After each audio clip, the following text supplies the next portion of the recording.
Many people in lockdown have used it as an opportunity to catch up on tasks around the house. And this reminded me of a true story that I heard some months ago. This happened years and years ago. But there was a woman who decided that she was going to go through her wardrobes and she was going to work out which clothes she still wore and which clothes she was going to throw away. And as she was looking through her wardrobe, she came across items and she had a pile. And that pile was for the items that she no longer wanted. And one of those items was a coat. And she looked at it and she thought, oh, this is a little bit battered, it's a little bit torn, it has seen better days. I'm not going to wear it again. So she put it on the pile. Her son came in a little bit later on and just started rummaging through the pile of things that were going to be thrown away. And he came across the coat that his mother thought, oh, I'm not going to be using that anymore. He looked at it and he said, can I have this? And she's like, why on earth do you want that tatty old coat? He's like, no, I really, really want it.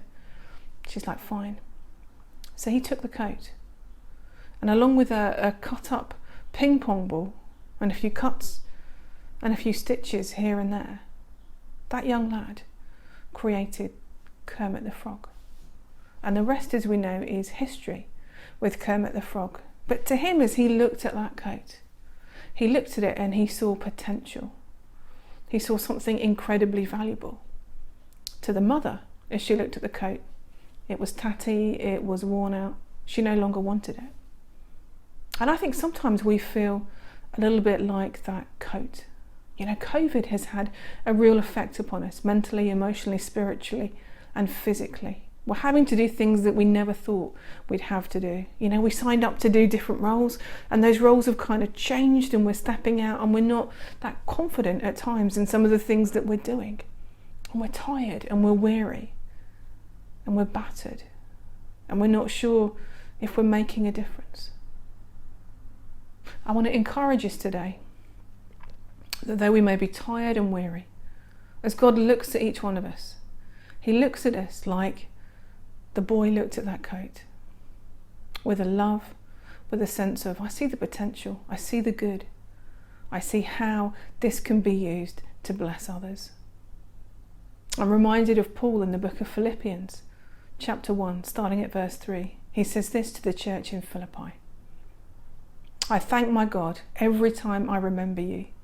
In all my prayers for all of you, I always pray with joy because of your partnership in the gospel from the first day until now, being confident of this, that He who began a good work in you will carry it on to completion until the day of Christ Jesus.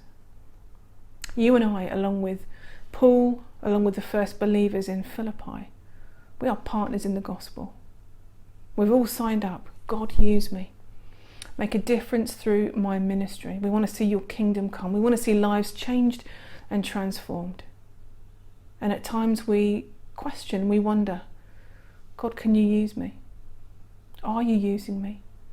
Life seems a little bit tough and a little bit difficult, and we feel battered and worn down. And the fantastic news is that, as Paul said, He who has begun a good work in you and me, it's not stopped because of COVID.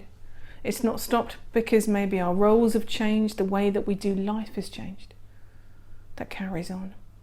He who begun a good work in you and me will and is carrying it on, is continuing. It may look different, but there's an assurance that God's love for us hasn't changed. That God's ability to use us, to be a blessing and to change the world has not changed. Though the world has changed and everything may have changed around us, God does not change. He is the same yesterday, today, and forever. And today, God says to you, I love you. God says to you, I will use you. He invites us to look to Him, to be led by His Spirit, to be filled with His Spirit, and to partner with Him, that His kingdom may come in, that He may restore us, that He may change us, and through us, that we may be partners with Him in changing the world.